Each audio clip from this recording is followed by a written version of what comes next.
প্রিয় দর্শক, আপনারা জেনে অনেক খুশি হবেন যে আজকে আমি যেখানে দাঁড়িয়ে আছি এই যে সিন্দুরমতি দিঘি, এই সিন্দুরমতি দিঘি আর এই সিন্দুরমতি দিঘির চারিপাশে শুধু মেলা। এই মেলার সমাগম হলো 10 লক্ষ মানুষের সমাগম। এই মেলা প্রতি বছর একই দিনে এই মেলা অনুষ্ঠিত হয়। এই সিন্দুরমতি দিঘি বহু যুগ আগে, বহু বছর আগে শ্রীলঙ্কার রাজা, শ্রীলঙ্কা থেকে একজন ব্যক্তি এসেছিল সমুদ্রপথে আসার পর এখানে বসবাস করেছিল। এখানে বসবাস করেছিল সেই ব্যক্তি ছিল জমিদার। এই জমিদার প্রজাদের অনুরোধে একদিন খাল খনন করতেছিল এই যে সিন্দুরমতি দিঘি কেন নামকরণ হলো সেই কথাটা আমি বলতেছি।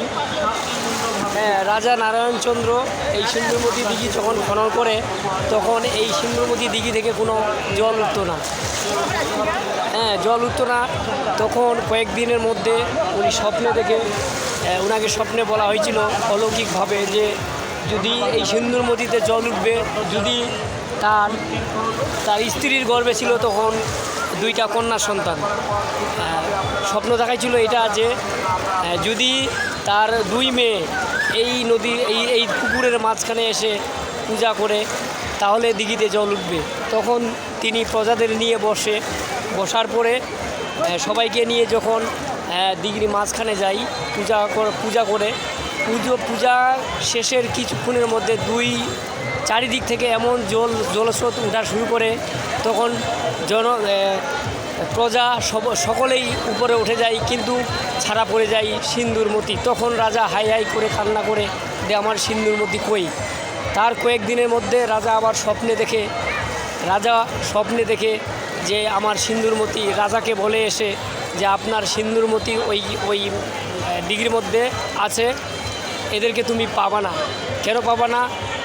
এটাকে ঈশ্বর পৃথিবীতে প্রেরণ করেছিল দেবদেবী হিসাবে।